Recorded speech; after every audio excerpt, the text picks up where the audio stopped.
Alléluia. Gloire à Jésus. Que le nom de l'Éternel soit loué. Que le nom de l'Éternel soit béni. Bienvenue à notre plateforme préférée, une autre dimension avec Christ. En votre serviteur, le pasteur Dibi. Amen. Au nom du pasteur Kadi, nous vous souhaitons une cordiale bienvenue. Nous rendons grâce à Dieu. Pour vous tous qui êtes connectés, que l'Éternel vous bénisse. Alléluia. Nous voulons vous encourager. Partagez, invitez vos amis, amen, et dites à quelqu'un, ce soir, l'Éternel a une parole pour vous. Gloire à Dieu, alléluia. Nous allons prier, rendre grâce au Seigneur. Dieu a été bon pour nous tout au long de cette semaine et nous voulons célébrer ses bienfaits. Nous voulons lui dire merci, alléluia, pour sa fidélité, pour son amour, pour sa grandeur, pour ses faveurs qui sont grandes et innombrables. Amen. Nous voulons dire merci à l'Éternel. Éternel, ô Dieu, nous te bénissons, nous te rendons grâce pour ta bonté, pour ta fidélité, pour Jésus. Yahvé, tu es notre Seigneur, tu es le roi, tu es l'El Shaddai, l'Alpha et l'Oméga, le premier, le dernier, le commencement et la fin. Nous voulons te bénir, ô Dieu, nous voulons te louer. Alléluia. Car tu es bon, nul n'est comme toi, ô Dieu. Dans les cieux, sur la terre et sous la terre, il n'y a aucun autre Dieu qui puisse se tenir à tes côtés. Il n'y a aucun autre Dieu qui soit à même de faire les choses que toi tu fais. Tu es bon, tu es grand et nous voulons te dire, béni sois-tu Seigneur. Éternel, tu nous as préservés tout au long de cette semaine et aujourd'hui Seigneur, tu nous donnes encore l'opportunité de nous retrouver sur cette plateforme, alléluia, pour encore en célébrer tes bienfaits, pour encore proclamer que notre Dieu est bon, que notre Dieu est grand. Seigneur, merci pour toutes les personnes connectées ce soir, ceux même qui vont encore se connecter pour suivre ces moments dans ta présence éternelle, que toi-même tu nous parles, que tu nous éclaires par ta parole, éternel Dieu, que tu nous édifies, alléluia, et que nos vies soient transformées par Jésus-Christ notre Seigneur. Que ton nom soit élevé, ô Dieu. Merci Seigneur pour les grandes choses que tu as accomplies en ce jour, dans le nom précieux de Jésus. Amen. Amen. Alléluia. Amen. C'est toujours une grande joie pour moi de me retrouver avec vous. Alléluia. Amen. Ce soir, j'ai l'opportunité de faire la fac. Amen. Et nous rendons grâce à l'Éternel pour tout ce que le Seigneur fait avec sa servante, le pasteur Kadi. Amen. Alléluia. Et nous prions que Dieu continue de l'utiliser pour nous faire du bien. Alléluia. Amen. Mais nous croyons ce soir que l'Éternel a une parole qu'il veut partager avec nous. Amen. Vous êtes bien à la fac, la foire aux questions. Le pasteur Kadi a enseigné le mardi dernier sur le thème de ce mois qui est « Tu verras la gloire de Dieu ». Alléluia. Elle a parlé de « Ayons confiance en Dieu ». Alléluia. Amen. Amen. Mettons notre foi en l'Éternel parce que Dieu est fidèle. Dieu est bon. Alléluia. Amen. Il dit dans le psaume 27 que ton père et ta mère t'abandonneront, mais l'Éternel te recueille toujours. Alléluia. L'Éternel est toujours fidèle pour demeurer à nos côtés. L'Éternel est toujours fidèle quand nous mettons notre foi en lui. Alléluia. Amen. Et j'aimerais nous encourager à mettre notre foi en l'Éternel et en lui seul. Amen. Et nous voyons que vous étiez nombreux le mardi dernier parce que nous avons reçu des questions. Alléluia. Nous voulons déjà rendre grâce à l'Éternel pour vous tous qui avez soumis des questions. Amen. Ça veut dire que vous prenez note, vous suivez, vous êtes bénis par les enseignements et nous disons à Jésus soit toute la gloire. Alléluia. Nous allons sans plus tarder passer aux questions que nous avons reçues. Amen. La première question nous vient de Cocody, la ville d'Abidjan en Côte d'Ivoire. Cocody Saint-Jean. Amen. Et la question nous dit ceci, j'ai fait des progrès pour les questions de foi et de prière, mais j'aimerais savoir pourquoi Dieu met assez de temps pour répondre aux prières. Alléluia. C'est dit anonyme, Cocody Saint-Jean. Que Dieu vous bénisse. Alléluia. Amen. Déjà, je vais rendre grâce à l'Éternel pour les progrès qui sont faits. Amen. Nous servons un Dieu qui nous conduit de gloire en gloire et de victoire en victoire. Donc, nous pouvons voir que la personne qui nous a soumis la question expérimente comment dirais-je, une croissance dans sa marche avec le Seigneur, que ce soit au niveau de la prière ou au niveau de la foi. Et cela est quelque chose que nous voulons encourager. Alléluia. Amen. Maintenant, pour la question de savoir pourquoi est-ce que Dieu tarde quand nous élevons une prière vers lui. Alléluia. Je dirais déjà, quand nous prions, la réponse de l'Éternel peut se manifester de trois façons. Un, il nous dit oui. Soit il nous dit un oui, 2, il nous dit non. Ou troisièmement, il nous dit pas encore. Parce que Dieu te dira oui, parce que la prière est faite selon sa volonté et en accord avec sa parole. Il nous dira non, parce que la prière, elle n'honore pas Dieu, parce que vous conviendrez avec moi que si vous demandez à Dieu de vous bénir avec le mari ou la femme de votre voisin, amen, que Dieu va dire non, amen, ou Dieu vous dira pas encore, amen, parce que ce n'est pas la saison, ce n'est pas le moment pour que vous ayez cette chose-là que vous demandez. Alléluia, amen. Donc, il faut déjà comprendre comment est-ce que Dieu agit quand nous prions. Alléluia. Donc, Dieu peut dire oui, Dieu peut dire non, ou Dieu peut dire ce n'est pas encore le moment. Alléluia. Maintenant, je suis un peu curieux parce que même quand nous disons Dieu met le temps avant de répondre. Et je me pose la question de savoir quel est, les anglophones disent le deadline. C'est-à-dire que quand on prie, y a-t-il une date butoir où Dieu est supposé répondre? Où je dis, si j'ai prié aujourd'hui, dans 1 heure, Dieu est supposé répondre. Et s'il n'a pas répondu dans l'heure là, alors j'estime que Dieu prend trop de temps pour répondre. Alléluia. Amen. La Bible nous dit ceci à notre bien-aimé, qui est à Cocody Saint-Jean, dans le livre de Marc, chapitre 11, les versets 23. Concernant la prière, parce que je pense que c'est important que nous voyons ce que les Écritures nous disent. Amen. Donc, quand on regarde ensemble, Marc, chapitre 11, verset 23, ok, je prends ma Bible rapidement. Si vous avez votre Bible, vous pouvez y aller aussi, en Marc 11, 23. Alléluia. Regardez ce que la Bible nous dit, parlant de la prière. Il dit,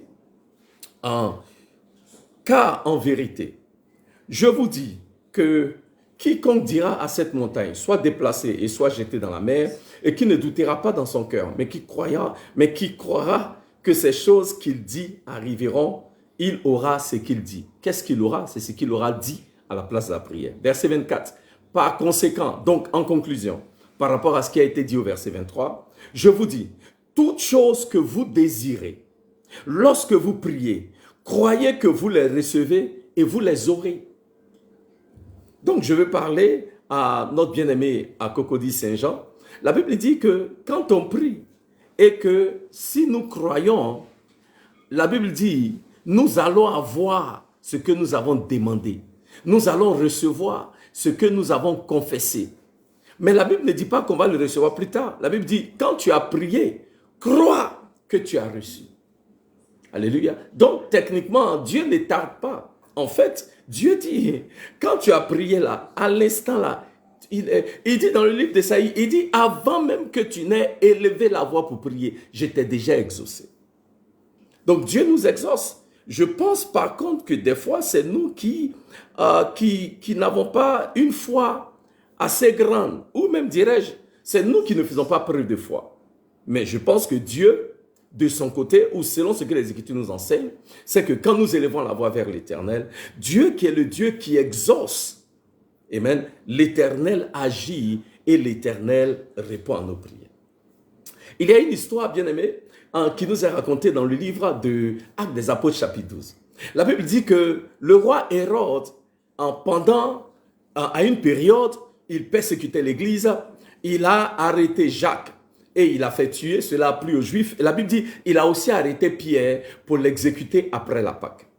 Alléluia. Et la Bible dit que pendant que Pierre était en prison, la Bible dit, dans le livre d'Actes chapitre 12, l'Église élevait la voix et priait pour Pierre. Donc, pendant que Hérode avait pris la décision d'arrêter Pierre et de le faire exécuter, la Bible dit, l'Église était en prière pour Pierre. N'est-ce pas?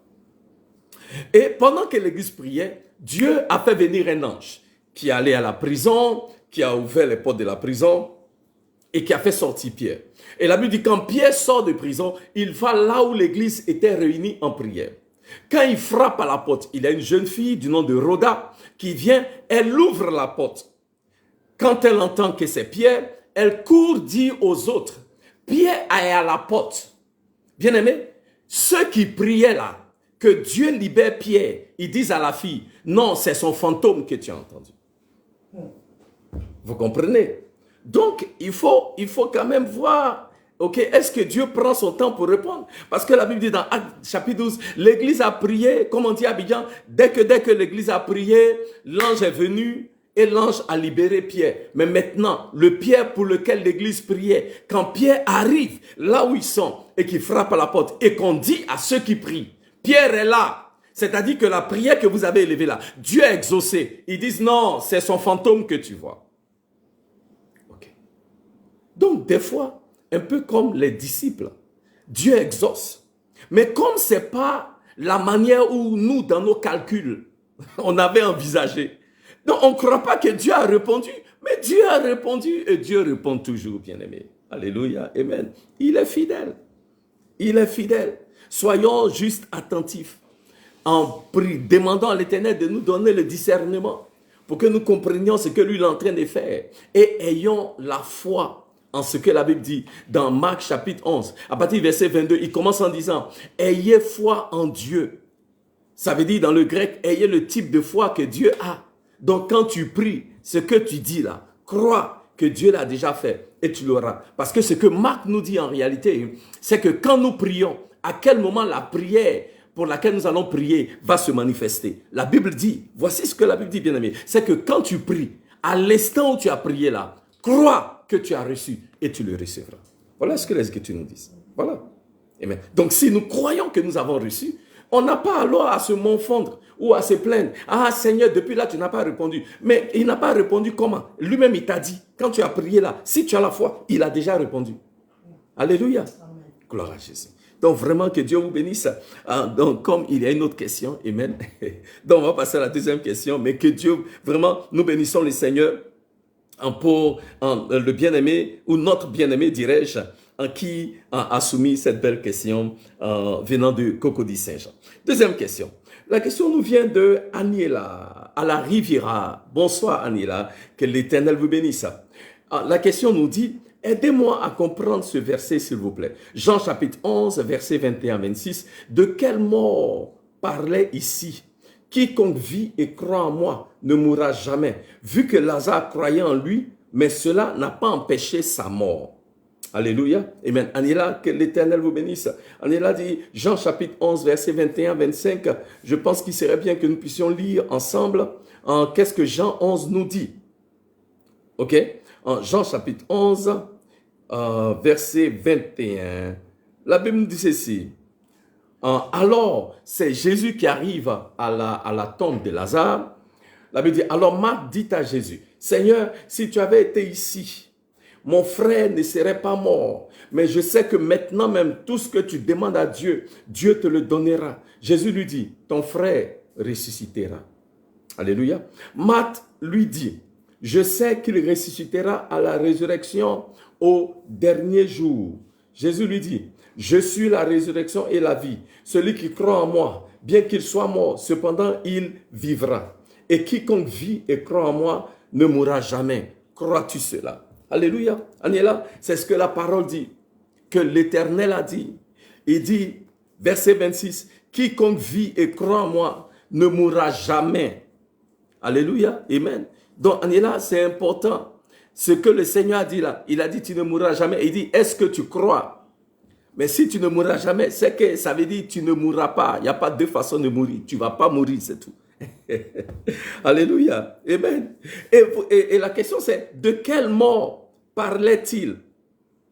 Amen. Vu que Lazare croyait en Jésus, mais cela n'a pas empêché sa mort. Alléluia. Et merci Anila. Je pense que la question, elle est censée, et c'est vrai, Lazare a cru en Jésus, mais ça ne l'a pas empêché de mourir. Alléluia.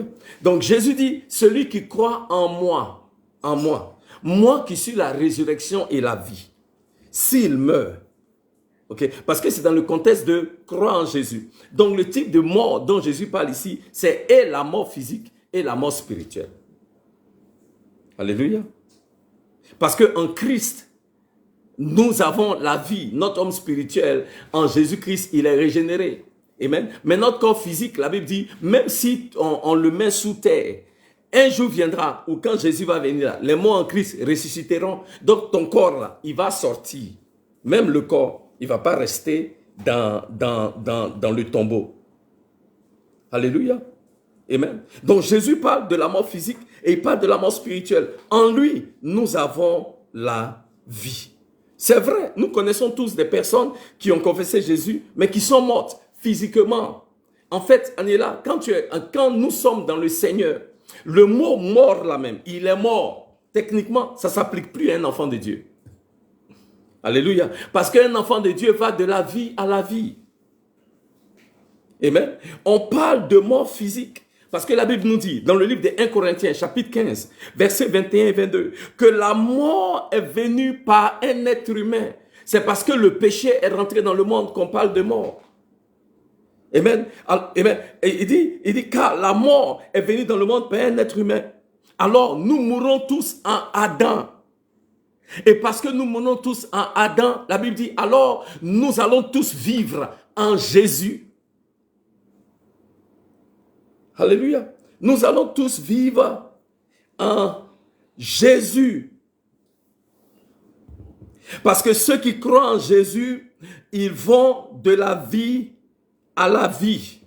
Même quand tu es un enfant de Dieu et que tu quittes ce corps physique, ce n'est pas la fin. Jésus dit dans le livre de Jean, chapitre 19, verset 30, il dit, quand il est à la croix, il dit, tout est accompli. En anglais, c'est « it is finished ». Et même quelqu'un a dit, il dit « it is finished ». Il n'a pas dit « I am finished ». Ça veut dire, il dit « tout est accompli », ça veut dire « tout est fini ». Il a dit « tout est fini », mais il n'a pas dit « je suis fini ». Alléluia. Amen. Parce que vous et moi, nous savons que même quand Christ est mort, il est ressuscité. Il n'est pas resté dans le tombeau. Et parce que Christ est ressuscité, nous qui sommes enfants de Dieu, qui avons le même esprit, l'esprit de la résurrection, nous aussi, quand nous partons, quand nous quittons ce corps, alléluia, nous passons de la vie à la vie. Nous ne mourrons pas. Je lisais une histoire récemment et il y a un homme qui dit, quelqu'un a demandé à un homme, la personne lui demande, avez-vous peur de la mort? Et il dit, quelle mort? L'homme répond. Il dit, quelle mort? De quelle mort parlez-vous? Il dit, car Jésus, mon sauveur, a dit ceci. Celui qui croit en moi ne mourra jamais. Et il continue et il dit, pourquoi dois-je avoir peur de quelque chose que je ne verrai jamais? Alors, Anila, amen. Donc, la mort dont Jésus parle là, c'est pour ceux qui ne connaissent pas Christ. Mais quand on est dans le Seigneur là, parce que le jour où Christ est ressuscité des morts, la mort est morte. Donc pour nous qui sommes enfants de Dieu, nous n'avons pas à nous soucier de si la mort, c'est une mort physique ou une mort spirituelle. Quand tu es en Jésus-Christ, tu as la vie et la vie pour l'éternité. Alléluia. Alléluia. Amen. Donc, Aniela, sachez que c'est vrai, Lazare a cru en Jésus, mais Lazare est mort parce que ce corps physique-là, à cause du péché, un jour va mourir. Mais en Jésus-Christ, nous ne mourrons pas. En Jésus-Christ, nous serons, tout comme il est ressuscité et il est assis en gloire. Nous aussi, nous ressuscitons avec lui. Alléluia. Amen. Gloire à Dieu. Troisième question. La troisième question nous vient de Enza. Enza, que Dieu vous bénisse. Alléluia. Et Enza nous dit ceci. Enza dit, la résurrection est-elle encore possible de nos jours? Donc, Enza veut savoir, est-ce que aujourd'hui nous pouvons continuer de parler de résurrection? Alléluia. Merci Enza. Amen. La résurrection est-elle possible de nos jours? Enza, oui, la résurrection est toujours possible parce que l'Esprit de Christ vit en nous. Et l'Esprit de Christ est l'Esprit de résurrection. La puissance de la résurrection est toujours à l'œuvre dans la vie des croyants que nous sommes. Alléluia. Amen. Il dit dans le livre de Romains chapitre 8, verset 11, il dit que l'Esprit de Dieu qui a ressuscité Christ des morts, ce même esprit de résurrection-là, habite en nous. Alléluia. Donc si le même esprit de résurrection habite en nous, non seulement nous-mêmes, nous allons expérimenter la résurrection, mais Dieu nous utilise comme des instruments entre ses saintes mains pour manifester la résurrection, même dans la vie des autres. Il dit dans le livre de Matthieu, chapitre 11, au verset 5, la Bible dit que Jean-Baptiste envoie ses disciples pour demander à Jésus, Jésus, es-tu le Messie ou devons-nous attendre un autre? Pendant que Jean-Baptiste était en prison. Et Jésus répond aux disciples de Jean. Et il a dit ceci. Matthieu chapitre 11, verset 5, je crois. Il dit, Jésus répondit et leur dit, allez déclarer à Jean les choses que vous entendez et que vous voyez. Verset 5. Les aveugles reçoivent la vue. Les boiteux marchent. Les lépreux sont rendus purs. Les sourds entendent. Les morts ressuscitent. Matthieu nous parle des œuvres que Jésus a accomplies pendant qu'il était là. Il dit, les morts ressuscitent. Alléluia. Maintenant, Enza, quand Jésus s'apprête à partir, les dernières instructions qu'il donne à ses disciples, nous pouvons les retrouver dans le livre de Jean, chapitre 14, verset 12. Enza, regarde, Jean 14, 12.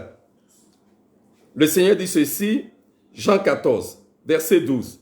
Il dit, croyez-moi que je suis dans le Père et le Père en moi, sinon croyez-moi à cause des œuvres même. Verset 12. En vérité, Enza, quand le Seigneur Jésus dit dans la Bible, en vérité, il faut bien t'asseoir. Alléluia. Donc Enza, là où tu m'écoutes là, assois-toi bien. Écoute, je vous dis, celui qui croit en moi, il fera aussi les œuvres que je fais. Donc, Jésus a fait quelle œuvre? Je vous ai montré dans Matthieu. Les lépreux sont purifiés, les aveugles voient, les boiteux marchent, les morts sont ressuscités. Enza, Jésus dit, vous qui êtes mes disciples, vous qui croyez en moi, les œuvres que je fais, vous allez faire les mêmes œuvres. Alléluia. Donc, Enza, la résurrection là, oui, aujourd'hui là, si tu es en Jésus, les œuvres que Jésus a fait là, ressusciter les morts là, tu peux faire aussi. Mais il ne s'arrête pas là. Il dit, vous ferez les mêmes œuvres. Il dit, et les œuvres que je fais, les plus grandes œuvres. Et il fera, en vérité, celui qui croit en moi, il fera les œuvres que je fais. Et il fera de plus grandes œuvres. Ah, gloire à Jésus. Donc, si, même aujourd'hui, nous pouvons être utilisés comme des instruments entre les mains de Dieu pour expérimenter, pour la résurrection. Alléluia. Si la résurrection n'est pas possible de nos jours, mais n'est-ce pas ce que la Bible nous dit dans le livre des Corinthiens, que si Christ n'est pas ressuscité, notre foi est vaine, Enza. C'est la résurrection qui est le fondement même de notre foi. Si la résurrection n'est pas possible aujourd'hui, donc Enza, on n'a qu'à ramasser nos affaires, on va aller s'asseoir quelque part et puis pleurer tous les jours. Parce que pour nous, il n'y a pas de salut. Alléluia. Oui, effectivement, la résurrection est d'actualité. Christ revient bientôt. Et la Bible dit dans le livre de Thessaloniciens que ceux qui sont morts en Christ seront ressuscités les premiers. Alléluia. Amen. Et nous qui sommes en vie serons, we shall be caught up. C'est-à-dire, on sera enlevés et nous allons le rencontrer dans les airs. Alléluia. C'est ça qui est notre espérance. C'est pourquoi Paul dit, ainsi de tous les hommes, notre espérance est sur la vie qu'on a ici sur la terre. On est les plus malheureux. Alléluia. Donc, Enza, faut pas se laisser distraire. La résurrection, là, c'est ça qui représente le fondement de notre foi. Donc, oui, effectivement, Christ, le même Christ là, qui a vaincu la mort, qui a vaincu le tombeau, il est vivant et il est toujours à l'œuvre. Alléluia. Pour que ce qui est mort revienne à la vie. ce qui était mort dans tes affaires, ce qui était mort dans ta vie, ce qui était mort dans ton corps. Parce que la puissance de la résurrection est encore à l'œuvre parmi nous. Ces choses-là reviennent à la vie dans le nom de Jésus. Alléluia. Amen. Que le nom du Seigneur soit loué. Rapidement, oh, mon temps est en train de finir. Donc, donnez-moi quelques minutes. Amen. Là, nous avons encore 2 questions rapidement. Amen. Et qui nous viennent de Monsieur Kwame. Alléluia. Amen. Monsieur Kwame est un frère ivoirien en mission au Royaume-Uni. Monsieur Kwame, que l'Éternel vous bénisse et que l'Éternel prospère votre séjour au Royaume-Uni et que votre mission soit couronnée de succès. Alléluia. Et la question de Monsieur Kwame est la suivante. Il nous dit dans le livre de Jean, chapitre 11, au verset 4. Jésus répond, cette maladie n'est point à la mort, mais elle est pour la gloire de Dieu. Alléluia. Donc la Bible nous dit que quand Jésus reçoit la nouvelle que Lazare est malade, dirais-je que Lazare est mort, parce qu'on a dit à Jésus que Lazare est mort. Et Jésus dit non, on lui a dit que on a dit à Jésus que Lazare est malade. Alléluia, amen. Et le Seigneur Jésus dit que cette maladie-là, elle n'est pas à la mort, mais elle est quoi? Pour la gloire de Dieu. C'est-à-dire que cette maladie, c'est pour que le nom de l'Éternel soit élevé, c'est pour que le nom de l'Éternel soit glorifié. Monsieur Kwame continue, il dit dans le livre de Jean, chapitre 11, verset 35, il dit, Jésus pleura. Donc, Monsieur Kwame va alors nous poser sa question. Ma question, pourquoi Jésus a pleuré, sachant que Lazare était mort pour la gloire de Dieu? Alléluia, amen. Donc, on va commencer déjà par Jean 11, 35. C'est le verset de la Bible le plus court. Jésus pleura. Alléluia, amen. La Bible dit que Jésus, qui est Dieu, le roi des rois, le Seigneur des seigneurs, l'agneau immolé à la croix, le créateur de toutes choses, il est arrivé à la tombe de Lazare, voyant les Juifs, voyant les gens qui pleuraient. Jésus a aussi pleuré.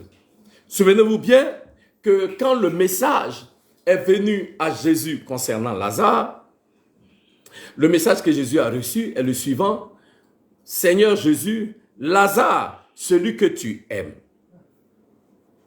Alléluia. Donc, il faut comprendre, Jésus aimait Lazare. Alléluia. Jésus aimait Lazare. Donc, il est évident que la mort de Lazare ne peut pas le laisser indifférent. Et M. Kwame, oui, c'est vrai, quand il dit que c'est pour la gloire de Dieu, mais ce n'est pas parce que quelqu'un est mort pour la gloire de Dieu que sa mort ne nous fait pas mal et puis on va pleurer. Quelle que soit la raison, quand ton père est net cher, ça fait mal et on pleure. Alléluia. Jésus, en pleurant, nous a montré aussi qu'il est humain. Car Jésus était 100% Dieu, mais il était aussi 100% homme.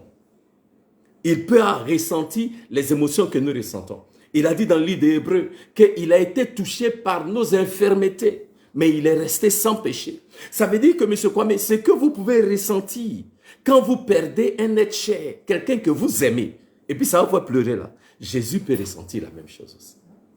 Donc c'est vrai, Lazare est mort pour la gloire de Dieu. C'est comme si vous me dites que votre frère est parti en guerre et puis il s'est sacrifié pour le pays. Et comme vous êtes au funérailles là, comme il est mort pour le pays, pour une bonne cause, vous ne devez pas pleurer. Ça n'a pas de sens. Dieu même sait que quand tu as perdu quelqu'un que tu aimes, ça fait mal et tu pleures. La Bible dit, pleurons avec ceux qui pleurent. La Bible dit dans Ecclésiaste, il y a un temps pour pleurer, il y a un temps pour rire. Même la Bible même reconnaît qu'il y a des moments dans la vie là où quand ça fait mal, il faut pleurer. Et Jésus nous montre qu'en tant qu'homme, il avait mal. Jésus nous montre qu'en tant qu'homme, il est touché par la mort d'un être cher. Bien-aimé, quand tu as perdu un être cher, tu peux pleurer. Dieu ne va pas se fâcher avec toi à cause de ça. Parce que quand tu as perdu, il faut savoir faire ton deuil. Il faut pleurer. Parce que ça fait mal. C'est une émotion qui est naturelle, c'est normal, c'est humain. Parce que sinon, si ça ne te dit rien, tu es devenu un robot. Et Dieu ne nous a pas créés comme des robots. Il nous a créés comme des hommes avec des émotions. Et c'est ce que Jésus a manifesté. Ça veut dire que Jésus peut ressentir ce que nous ressentons. Quand il est arrivé, il a vu. Ah, comme on dit à Abidjan, vrai, Lazare est mort. Ça lui a fait mal. Il a pleuré. Mais il ne s'est pas arrêté à ses émotions. Vous voyez, tu vois, c'est ça avec le Seigneur Jésus. Parce que nous ne pleurons pas comme ceux qui pleurent et qui n'ont pas d'espérance, M. Kwame. Quand Jésus a fini de pleurer, il a demandé où est-ce qu'il a enterré. Parce que Jésus a compris, alléluia, que parce qu'il a la puissance de la résurrection, là où il y a la mort, la vie va revenir. Amen. Donc, M. Kwame, nous devons comprendre que même quand il y a des situations auxquelles nous sommes confrontés et qui nous font pleurer, nous devons savoir que parce que Christ a vaincu la mort, parce que Christ a vaincu le tombeau, ce qui est mort peut encore revenir à la vie. C'est ça qu'il faut que nous retenions. Il ne faut pas s'attarder sur comment il a pleuré, pourquoi il a pleuré. Oui, il a pleuré, c'est vrai. Mais quand il a fini de pleurer, ce qu'il a fait après là, c'est ça qu'il faut qu'on voit. Parce qu'il leur a dit, où il est enterré. La résurrection, la vie est arrivée. Et là où la vie est arrivée, là, ce qui était mort doit revenir à la vie. Ce qui était mort ne peut pas rester dans le tombeau. Ce qui était mort ne peut pas, le diable ne peut pas être glorifié dans cette situation. Il faut qu'il s'élève. Il s'est levé en Jésus comme une colère sainte. Et il faut que cela nous arrive des fois, où il y a comme une colère sainte qui s'élève en toi pour dire, Satan, esprit de mort, tes œuvres ne vont pas prévaloir dans ma vie et dans mes affaires. Esprit de mort, tes œuvres ne vont pas, parce que quand le diable vient là, c'est pas seulement tuer ton corps. Il dit, le malin vient pour voler, pour dérober, pour égorger, pour voler, égorger et détruire. Parce que quand le diable vient là, il veut tuer ta joie, tuer ton mariage, tuer ta paix, tuer tes enfants et puis après détruire ton corps. Donc il veut tuer tout ce qui est autour de toi. Mais nous devons savoir. Parce que quand l'ennemi a commencé de faire les dégâts et les ravages, tu pleures un coup. Mais quand tu as fini de pleurer, souviens-toi de ce que la Bible dit. Dans le livre de Michée, chapitre 7 au verset 8, il dit, oh mon ennemi, ne te réjouis pas à mon sujet, car même quand je suis à terre, mon Dieu va me relever toujours. Oh monsieur Kwame, même quand on est à terre et qu'on a fini de pleurer, lèvons-nous, parce que l'esprit de résurrection veut opérer le miracle dans la situation. Amen. Alléluia. Amen. Jésus a pleuré certes, mais il ne s'est pas arrêté là. Il a dit, hey, où est la tombe? Et ce qui était mort là, celui qui était mort là, il est revenu à la vie. Monsieur Kwame, je prophétise sur votre vie, c'est vous qui avez posé la question, que l'Éternel donne la vie. Maintenant, là où vous êtes, dans une situation dans votre vie, qui était une situation qui vous fait pleurer, une situation vraiment qui vous touche au plus profond de vous-même, que la puissance de la résurrection se manifeste dans cette situation-là, dans votre vie, et que l'Éternel vous donne un témoignage. Alléluia, oui. Que l'Éternel vous donne un témoignage. Vous savez, j'ai enseigné un message une fois et j'ai dit, il y a quelque chose avec nos pleurs quand nous pleurons devant Dieu.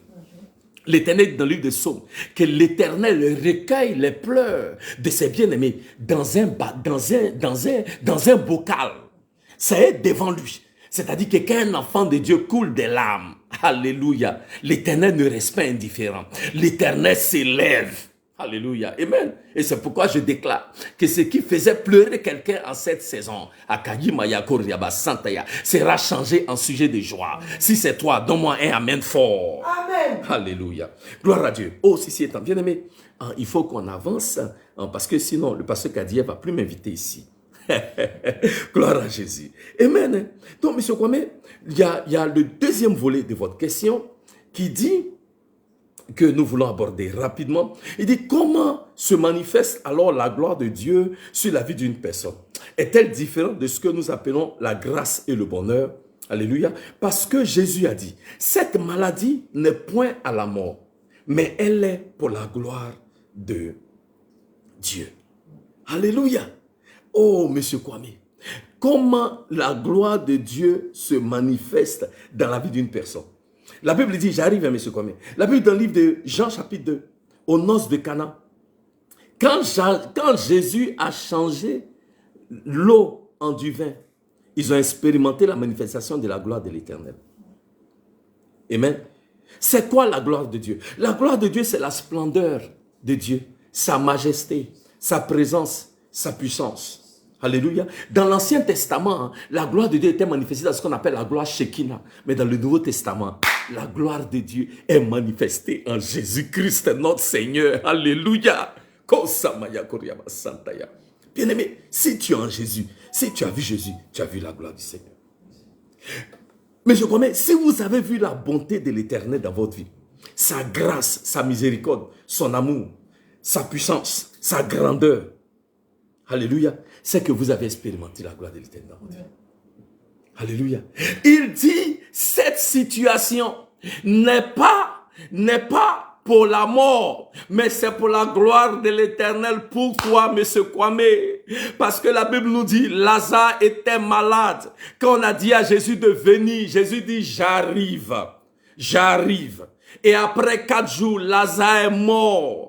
Et l'Éternel est venu et il a ressuscité Lazare des morts pour qu'il y ait manifestation. Quand on parle de manifestation de la gloire de Dieu, oui, Dieu aurait été glorifié s'il était venu quand Lazare était malade et que Lazare était guéri de sa maladie. Mais il est venu quand Lazare est mort. Quand Lazare est ressuscité là, on a vu une plus grande manifestation de la gloire de Dieu. La gloire dont il a parlé là, ça s'est manifesté au travers de la résurrection. On n'aurait pas vu une gloire aussi grande si Jésus était venu quand le bonhomme était malade. Alléluia. Donc quand Dieu veut manifester sa gloire, il fait des choses dans nos vies, alléluia, qui sont au-delà du commun des mortels. C'est qu'on peut penser ou même imaginer. Il dit, je suis le Dieu, dans le livre d'Éphésiens chapitre 3 verset 20, qui est capable de faire excédemment au-delà de ce que tu peux penser ou même imaginer, de ce que tu peux demander. Alléluia. Pourquoi? Parce que je suis un Dieu de gloire. Je fais ce que les yeux n'ont jamais vu, ce que les oreilles n'ont jamais entendu, ce que, M. Kwame, vous n'avez jamais conçu dans votre cœur. C'est ça que l'Éternel va faire. Parce que quand l'Éternel aura fini, en ce moment vous allez dire, ah Seigneur, on a vu ta gloire. C'est ça la gloire, M. Kwame. Alléluia. Et c'est ça que l'Éternel fait. C'est que aucun homme ne peut faire. C'est que votre argent ne peut pas faire. C'est que votre diplôme ne peut pas faire. C'est que votre connexion ne peut pas faire. C'est que votre nom de famille ne peut pas faire. On dit l'Éternel a fait. Et tout le monde s'accorde pour reconnaître, ah Seigneur, on a vu ta gloire. On a vu ta gloire. Et M. Kwame, vous allez voir sa gloire. Alléluia. Oh Jésus. Il a dit à Marthe, il dit, si tu crois, tu verras ma gloire. Si tu crois, tu vas voir ma gloire. Alléluia. M. Kwame, vous allez voir la gloire du Seigneur. Amen. Je veux parler à quelqu'un qui m'écoute ce soir. Vous allez expérimenter sa gloire. Amen. Même le thème que Dieu a inspiré à sa servante en cette saison, ce n'est pas le fait du hasard. C'est une parole pour quelqu'un qui m'écoute. Tu vas expérimenter sa gloire. Vous allez voir sa gloire. Alléluia. Si vous croyez, vous allez voir sa gloire. Éternel, ô Dieu, toi qui es le Dieu fidèle, toi qui es le Dieu puissant, toi qui es le Dieu dont le règne n'a pas de fin, étends ta main, ô Seigneur, dans la vie de M. Kwame et de tous ceux qui nous écoutent ce soir même. Seigneur, ô Dieu, donne à quelqu'un de voir ta gloire. Il y a une sœur qui est connectée ce soir même et qui dit, Seigneur, fais quelque chose de miraculeux dans ma vie. Il y avait, donne-lui d'expérimenter ta gloire. Il y a un frère qui se pose des questions par rapport à une situation difficile dans sa vie. Éternel, ce soir, donne-lui de voir ta gloire. Donne-lui d'expérimenter la manifestation tangible, palpable de ta présence et de ta puissance. Tu es Dieu et tu es bon. Que ton nom soit élevé. Seigneur, que ta gloire s'élève dans la vie de quelqu'un ce soir et donne à ton peuple et à tes enfants de témoigner que en vérité l'Éternel est bon et l'Éternel est grand. Que Dieu vous bénisse et qu'il vous garde. Alléluia, amen. Nous rendons grâce à l'Éternel pour Deborah Ouattara, amen, qui se réjouit que le pasteur Kadi soit en Guinée pour présenter l'émission. Alléluia, amen. Il y a aussi le frère Cheikh Diallo, alléluia, qui a commenté. Il dit, ça fait plaisir de savoir que le pasteur est en Guinée. Amen. Je n'ai pas de questions aujourd'hui, mais nous bénissons le Seigneur pour notre frère Cheikh Diallo. Que l'Éternel vous bénisse. Alléluia. Et notre prière pour vous tous, au nom du pasteur Kadi et à mon nom personnellement, c'est que vous voyez la gloire du Seigneur. Alléluia. Amen. Je le sens fortement dans mon esprit. Vous allez témoigner. Amen. Oui, quelqu'un va rendre témoignage. Alléluia. De la manifestation de la gloire dans sa vie. Avant que le pasteur Kadi n'ait fini cette série-là, vous allez témoigner. Amen. Alléluia. Pour ma part, mon temps tire à sa fin. Amen. Alléluia. Je vais utiliser la dernière minute qui me reste pour remercier chacun de vous et vous inviter sur votre plateforme préférée. Ce sera le mardi prochain à partir de 18h30. Le pasteur Kadi sera de retour. Amen. Et je n'ai aucun doute que l'Éternel continuera de nous faire du bien. Que Dieu vous bénisse et qu'il vous garde. Amen.